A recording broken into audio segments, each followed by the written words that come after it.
ওয়াল্লাযীনা মাআহু আশিদ্দাউ আলাল কুফফারি রুহামাউ বাইনাহুম। এটা কোন একটা আয়াত?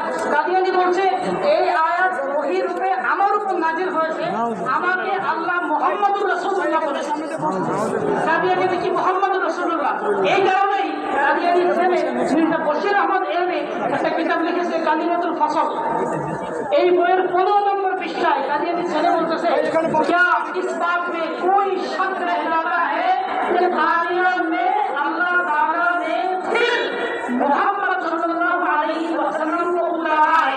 और এই বিষয়ে কোনো সন্দেহ নাই যে কাদিয়ানে আল্লাহ তাআলা পুনরায় মুহাম্মদ সাল্লাল্লাহু আলাইহি ওয়াসাল্লামকে পাঠিয়েছেন। বলুন আলহামদুলিল্লাহ, চিৎকার করে বলুন আলহামদুলিল্লাহ।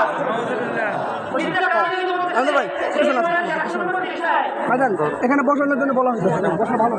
এর মধ্যে আমার নিজস্ব কোনো সত্তা নেই, মুহাম্মদ সাল্লাল্লাহু আলাইহি ওয়াসাল্লাম বিরাজমান।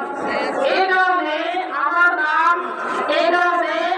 নাম মুহাম্মদ সাল্লাল্লাহু আলাইহি ওয়াসাল্লাম এবং আহমদ সাল্লাল্লাহু আলাইহি ওয়াসাল্লাম হয়েছে। তাদের নাম নাকি মুহাম্মদ সাল্লাল্লাহু আলাইহি ওয়াসাল্লাম এবং আহমদ সাল্লাল্লাহু আলাইহি ওয়াসাল্লাম। নাউযুবিল্লাহ। আমার হাতে আপনারা কিতাব দেখতেছেন, কিতাবের নাম তাজকিরা। আমি যদি প্রথম পৃষ্ঠা টাইটেল পৃষ্ঠা দেখাই, এখানে লেখা আছে তাজকিরা ইয়ানি ওহীর মুকাদ্দাস। এটা পবিত্র ওহী, কুরআন শেষ আসমানি কিতাব, শ্রেষ্ঠ আসমানি কিতাব। কুরআনের পবিত্র ওহী আছে? কুরআনের পবিত্র আসমানি কিতাব আছে? এটা হলো তাজকিরা ইয়ানি ওহীর মুকাদ্দাস। এই তাজকিরা 547 নম্বর পৃষ্ঠায় কাদিয়ানী বলছে, আল্লাহ তাআলা আমাকে বলেছেন, ওয়া আরসালনাকা ইল্লা রাহমাতাল লিল আলামিন। আমরা জানি হযরত আদম আলাইহিস সালাম ছিলেন, নূহ আলাইহিস সালাম ছিলেন, ঈসা আলাইহিস সালাম ছিলেন, ইব্রাহিম আলাইহিস সালাম, যত নবী অতিবাহিত হয়েছেন রাহমাতুল লিল আলামিন কে?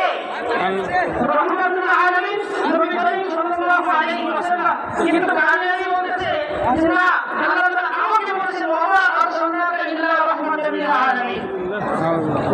আরেকটা কথা আমি শেষ করে দেব, কাদিয়ানীরা ধোঁকা দেয় যে আমাদের কালিমা তোমাদের কালিমা এক, লা ইলাহা ইল্লাল্লাহ মুহাম্মাদুর রাসূলুল্লাহ। এটা শুনতে আপনারা কালিমা এক, লা ইলাহা ইল্লাল্লাহ মুহাম্মাদুর রাসূলুল্লাহ। আপনাদেরকে বলতে চাই, কাদিয়ানী যখন কালিমা বলে লা ইলাহা